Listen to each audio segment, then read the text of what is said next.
Another significant winter storm, Cora, is on the way, bringing a snowstorm from Texas to the East Coast this Friday. As it blankets parts of Texas, it will sweep eastward across the southern states, impacting major cities like Dallas-Fort Worth, Little Rock, Memphis, and Atlanta. Icy conditions are also expected, stretching all the way to Virginia. Following Winter Storm Blair, an Arctic air mass has settled over much of the contiguous U.S., even reaching the deep south.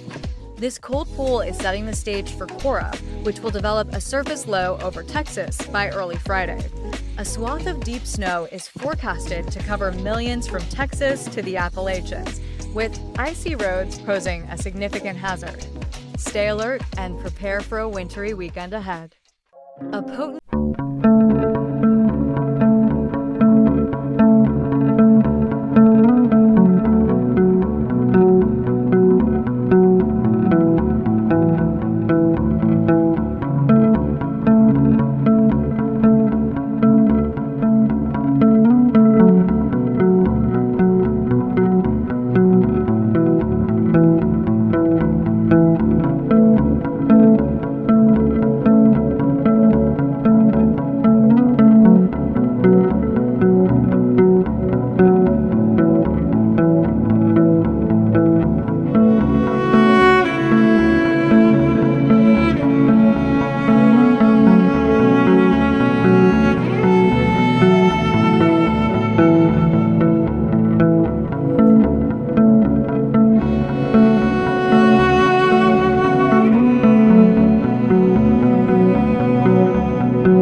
With Arctic air firmly in place, a winter storm is gearing up to unleash a hazardous mix of snow, sleet, ice, and freezing rain across the South and possibly the mid Atlantic.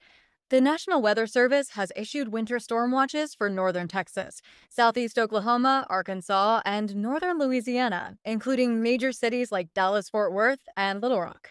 Starting Wednesday night, light snow will creep into western Texas, but the real impact hits Thursday into Friday as the storm intensifies along the Gulf Coast. Expect heavy snow in north central Texas with accumulations of 3 to 6 inches, while southeastern Oklahoma could see similar totals. Arkansas is also in the storm's crosshairs, likely to receive at least 4 inches. Freezing rain and sleet will create a treacherous patchwork from central Texas to Alabama, raising concerns in Georgia for accumulating ice. As the storm moves northeast, areas like Tennessee, Kentucky, and the Carolinas could see light to moderate snowfall, with some spots in Tennessee possibly exceeding 3 inches. This storm could be a rare event for the Dallas Fort Worth area, which averages just 1.8 inches of snow per season. With all this uncertainty, it's crucial to stay updated as the storm unfolds.